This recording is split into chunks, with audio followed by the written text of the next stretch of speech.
up, people on the internet? It is I, Michael Shockman, here with the next episode of the Conquerors expansion to Age of Empires to the Age of Kings. You'll have to pardon me really quick. I've had a really bad headache the last couple of hours, and I had to take some medication, so I'm a little doped up. I apologize in advance. I'm still going to try and do this, and we will see how things go. So yeah, thank you so much for your understanding. Really quick before we get into things, if you wouldn't mind really quick doing me a quick favor as usual, please smash the like button, hit the subscribe button, share this video out to all of your friends, and make sure you hit that bell icon so you never miss an episode. If you want to come and check me out from a distance, you can check me out on Twitter at DM Shockman, and if you want to come and help support my work financially, you can do so at Patreon at patreon.com/DM Shockman.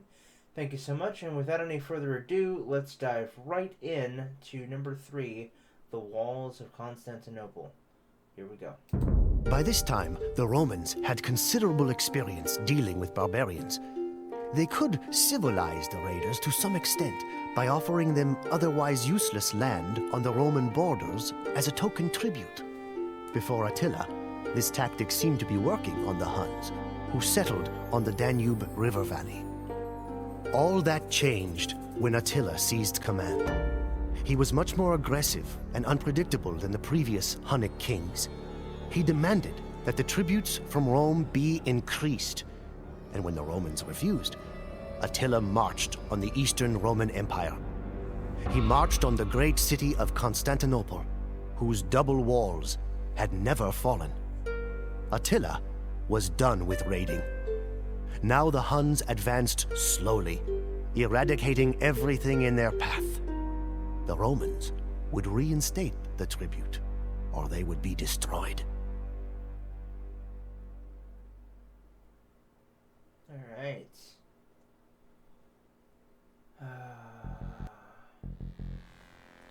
Stockpile 10,000 gold in tribute from the Romans.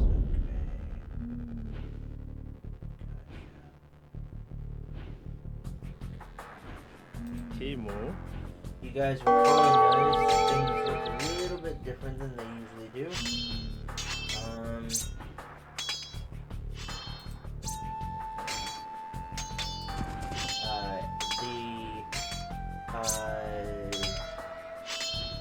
The graphics probably are a little bit better, as are everything's probably a little bit smaller on your end. I recently switched from a big TV as my main monitor to what used to be my secondary monitor is now my primary monitor, and I got another monitor in the mail from a loyal viewer. Thank you so much. Who will remain anonymous. So yay.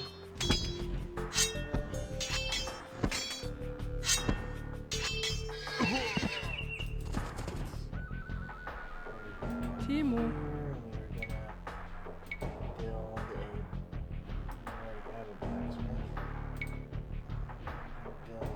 University Барилгачин.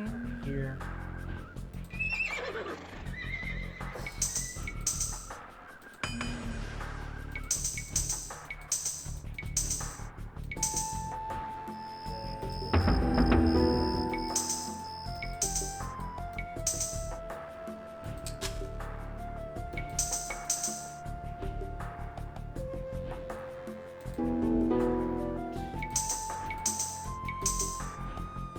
Timo.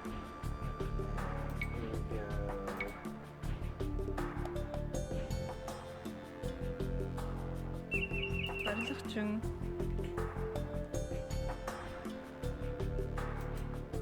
Амар мэндүү.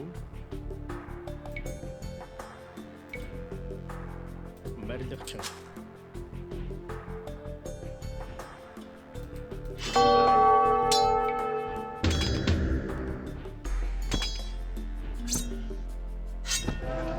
Huns have built a castle on Roman land. Let us send them 500 gold as a sign of goodwill. The Romans have given us the gold we need. Now we can truly establish a Hunnic empire.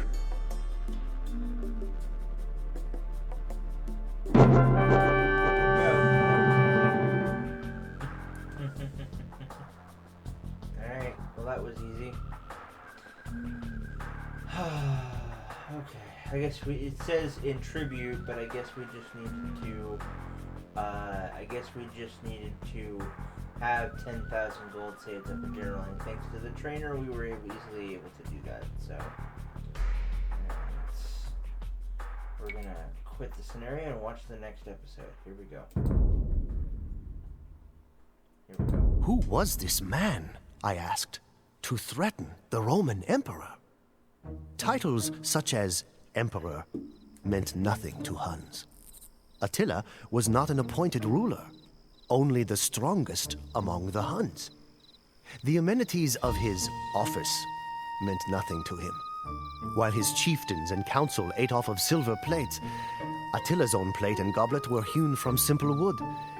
His Scythian guards had jewels on their sword hilts, and their cloaks were clasped with gold.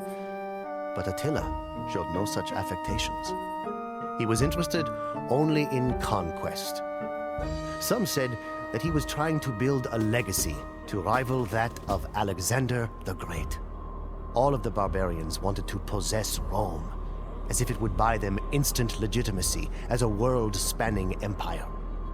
Unlike most of the other barbarians, however, Attila was actually going to get his chance. Oh, wow.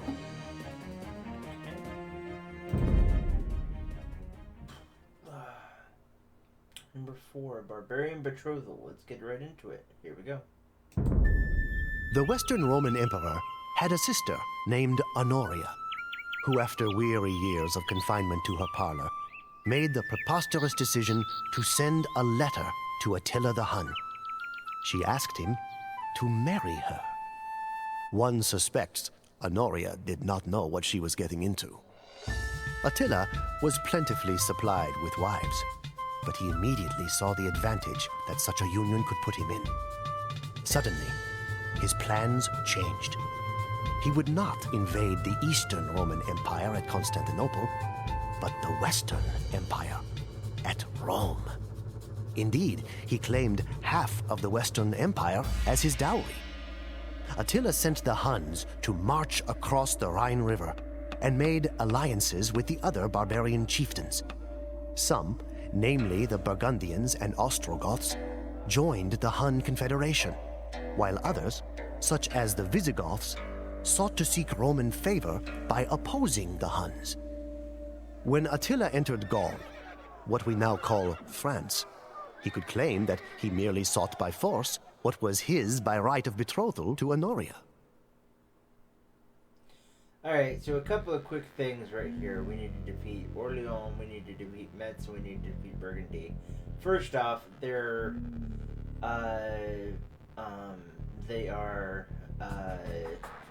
mixing time periods here, which is kind of weird. And by doing so, they've got Burgundians, who were not a tribe, as far as I know,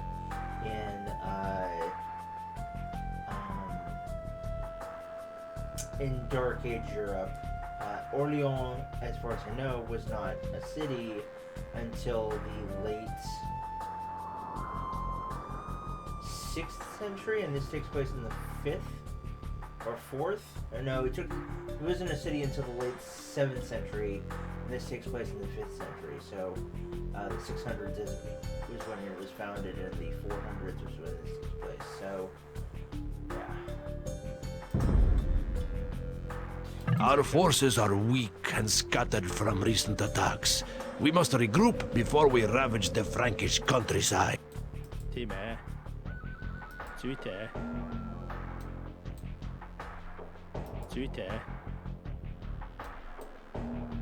팀에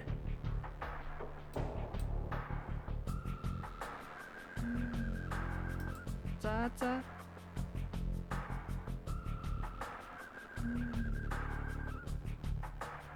팀에 짜짜 비버서요 팀에 주태 за би болгоё. За тийм ээ. Зүйтэй. Тийм ээ. За.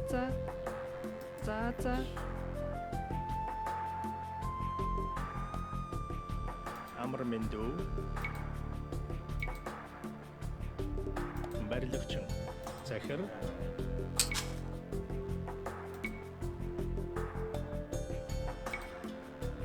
Барилгачин. Амар мэндүү.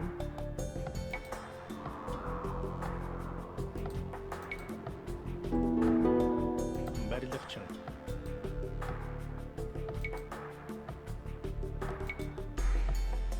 Барилгачин. Захир.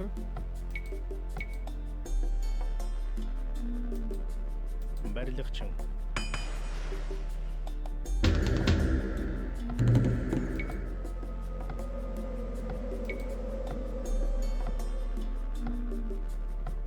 Барилгачин.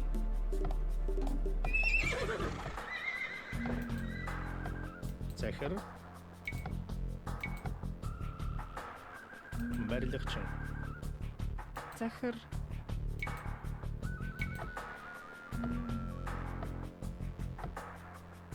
Барилгачин.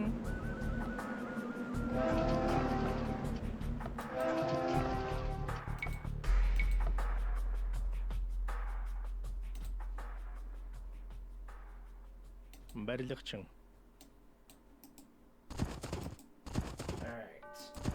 Alright, folks, I think I'm going to cut it here, and I will be back as soon as we build up an army and start making our way into the conquest.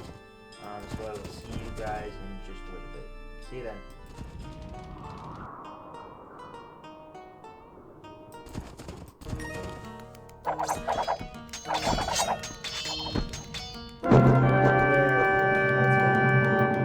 That's better.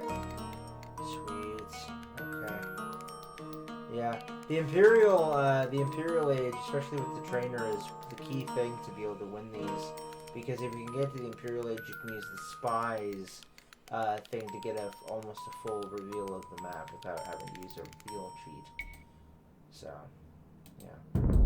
Anyway, guys, we're gonna finish this off with the last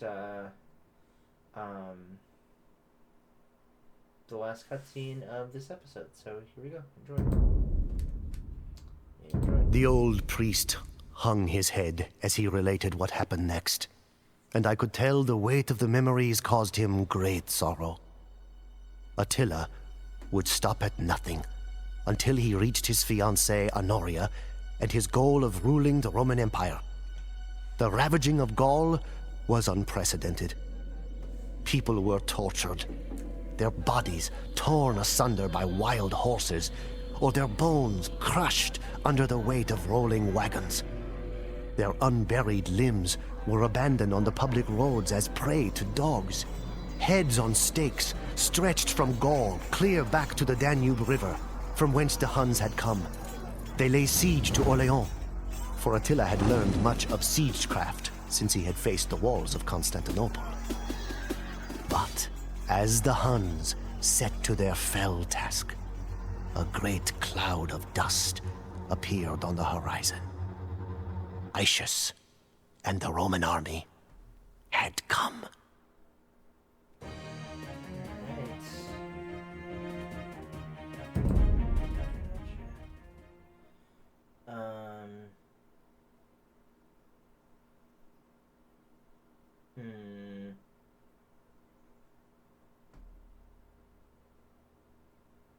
You know what? No, guys, we're gonna do the Catalonian fields because I think there's only 5 in this one. I might be wrong, but let's just do this. Let's do this.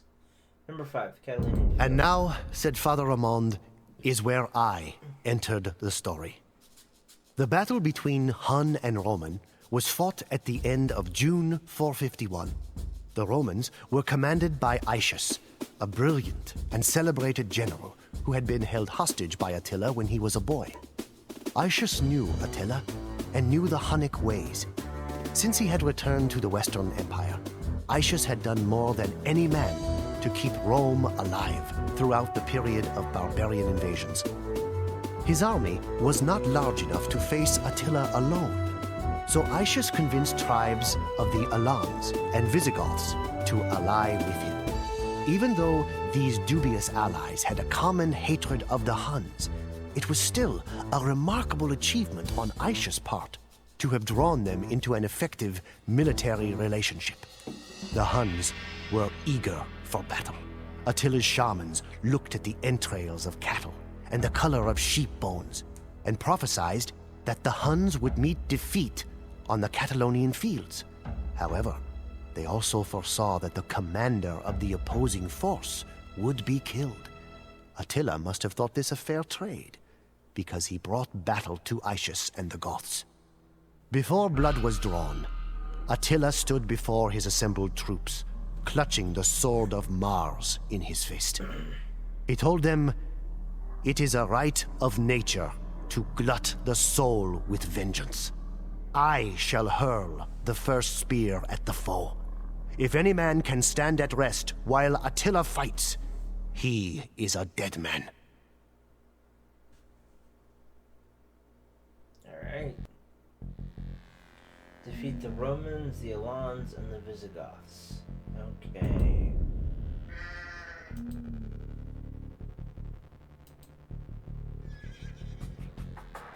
We got the thing down here. We got those guys. Okay.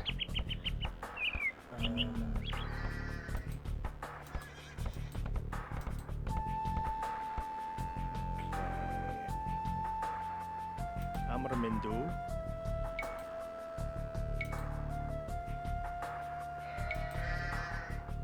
Барилгачин. Right there. Бэлэн байна. Have you make a university? Барилгачин. It's kind of ironic that the Goths or the Huns would have a university. It's kind of funny. Барилгачин. Blacksmith.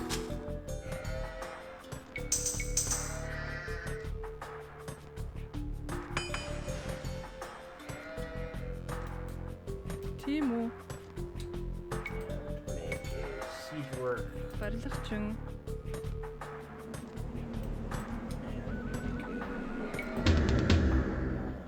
Castle up here. Барилгачин. Тийм үү? And make a stables right Barилгачин. here. Бэлэн байна. And right here. Барилгачин.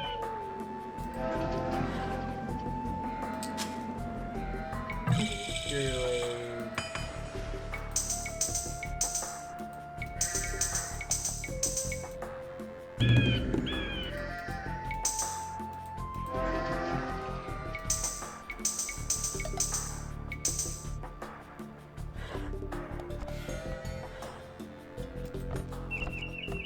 They're not very well fortified at this point.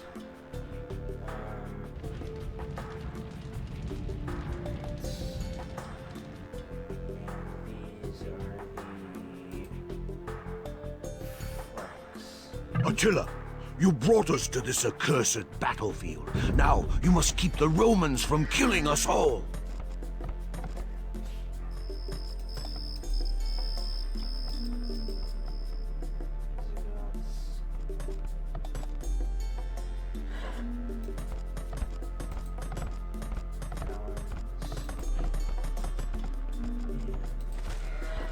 Western Roman Empire. Okay.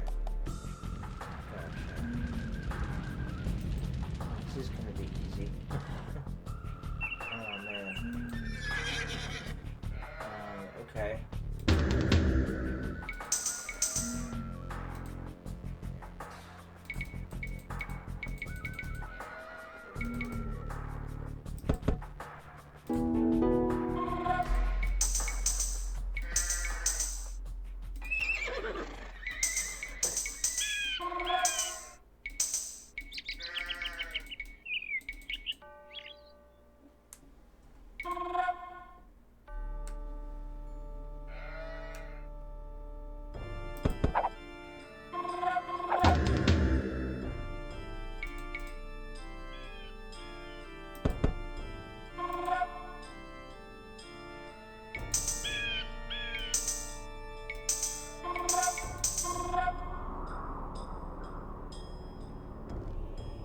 ride south, and we're just gonna do a giant U shape. So, guys, we will be right back in just a little bit when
Alright guys, I'm gonna cut away until we're just about to beat this level, so I will see you in just a little bit. See you then.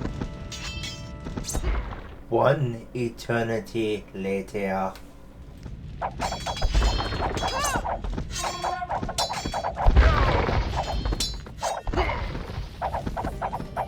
The Romans have lost.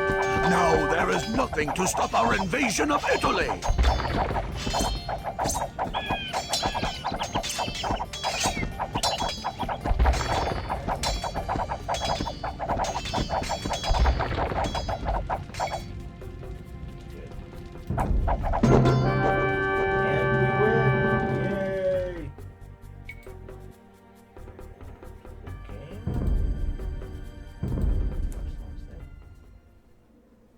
It was a catastrophic battle.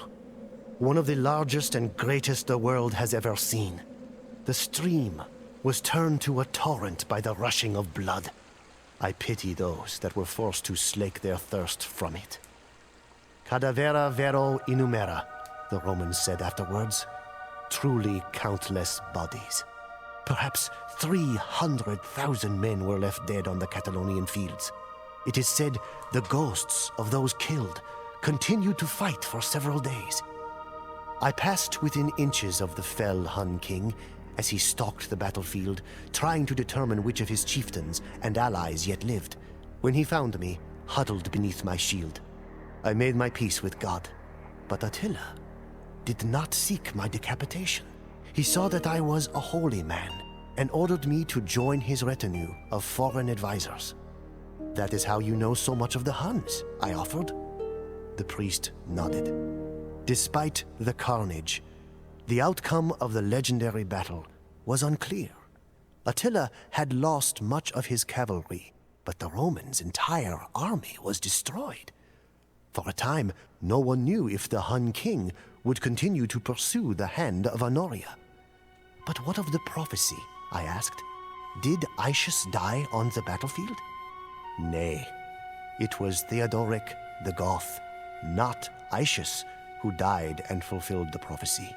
Aetius knew that if he utterly destroyed the Huns, then the Visigoths would have no need for a Roman alliance, and Rome would face yet another barbarian threat. And so, Aetius retired from military life, hoping that the outcome of the Catalonian fields would leave the Huns and Goths in a stalemate, hoping that he had done enough to save his empire. He had not. Okay. I think there's one more. Yep, the fall of Rome. There it is. Okay. You know what, guys? I would say let's call it here, but I want to get this done. We did 2 in the first one. We're gonna do 4 in this one, and then going forward to the other ones, we're gonna do. We're gonna do 3 per episode, so it's gonna be 2 episodes per part. So here we go. As far as Attila was concerned, Honoria was waiting with open arms in Rome. The very next year, partially recovered from his losses, Attila turned his attention to Italy. The Huns crossed over the Alps and moved down the Italian peninsula, launching another great invasion that terrorized the inhabitants of the Western Roman Empire. He meant to take Rome and crown himself emperor. This was not the Rome of Caesar, mind you, but a withering Rome, beaten from earthquakes and barbarian wars. And this time, there was no General Aetius to hold off the Hun savagery. Alright.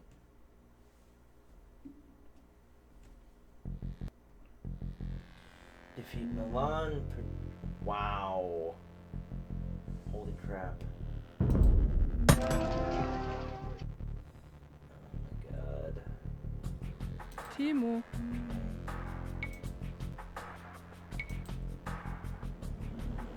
Барилгачин.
Milan, Padua, Verona, Attila.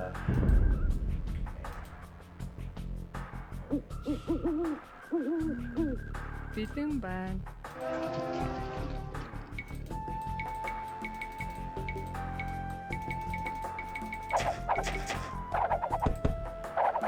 Тийм үү.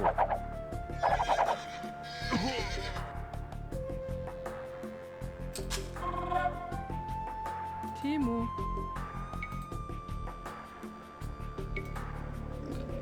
Барилгачин. Захир. We will not be making any kind of Барилгачин.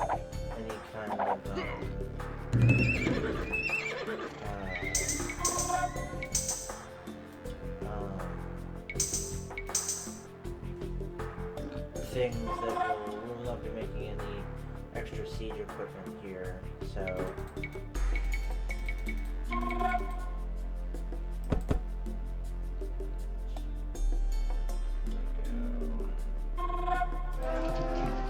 enough.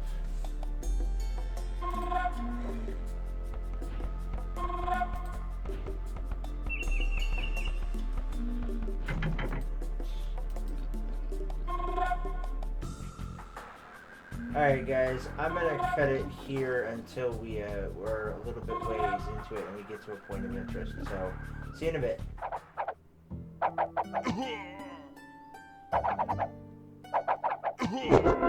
King Attila, before we pursue this wanton bloodshed any further, we request that you come personally to a meeting with Pope Leo I in Rome.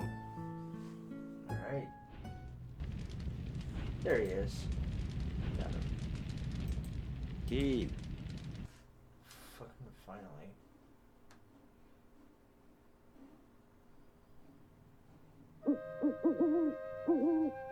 Team. There we go. Alright.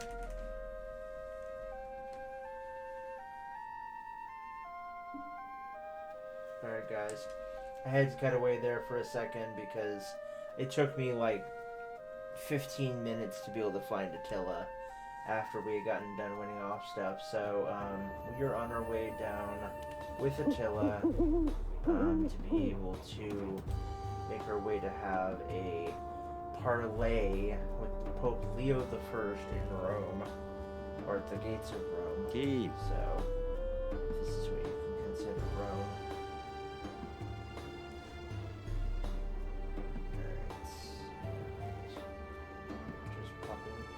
Passing down poplar trees.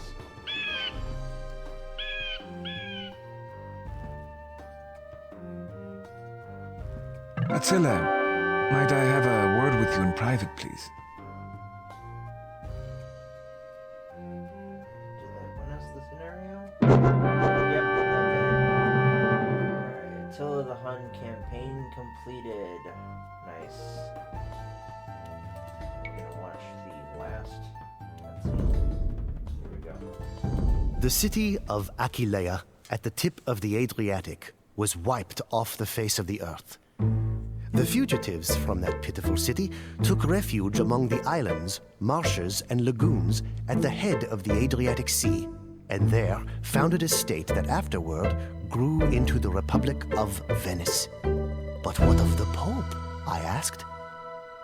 No one knows what St. Leo said to the Hunnic king, but that very day, Attila turned his army around and started back for the Hun lands on the Danube. Attila the Hun died shortly thereafter. Since he had failed to claim Rome, he could not have Honoria, and instead brought another wife into his harem. On his wedding night, Attila suffered a nosebleed and choked to death.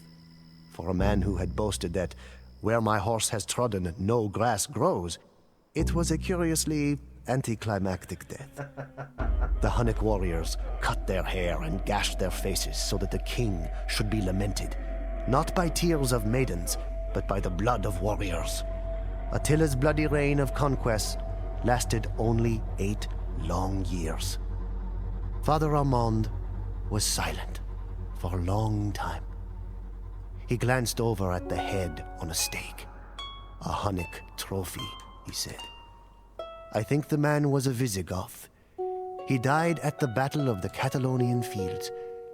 I keep it here, so that I may see it every day and remember."